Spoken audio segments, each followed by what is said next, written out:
Hi everyone. आज रक्षाबंधन, राखी पौर्णिमा. कुठलाही घरात कार्यक्रम असू दे, कौतुक वेणूचंच सगळ्यांना असतं आणि वेणूलाही सगळ्यांचं कौतुक असतं. तर सगळ्यात मजा कायम तिचीच असते आणि सगळ्या गोष्टी आजकाल आम्ही आता तिच्याच हाताने करतो. जसं की आता रक्षाबंधनला पण तीच सगळ्यांना राखी बांधते आणि मग मी आता आजकाल नावापुरतीच असते. छान सगळ्या राख्या काढून ठेवल्या, तबक छान सजवलेलं आहे, देवघर छान आईने सजवलेलं आहे. मग प्रथेप्रमाणे सगळ्यात पहिल्यांदा घरातल्या गणपती बाप्पाला आईने राखी बांधली. माझी आई गणपती बाप्पाला बांधते आणि मी बाळकृष्णाला बांधते.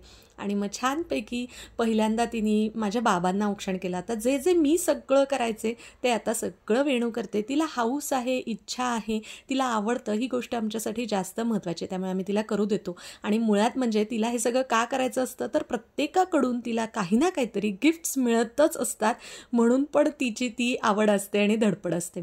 छान अशा सगळ्यांना सिल्वरच्या राख्या ह्यावर्षी बांधलेल्या आहेत. मामालाही तीच औक्षण करते, मी आपली थोडीशी आपली राखी बांधण्यापुरती असते. अशा प्रकारे छान रक्षाबंधनचा कार्यक्रम झाला. लॉंग ब्लॉग उद्या नक्की बघायला मिळेल.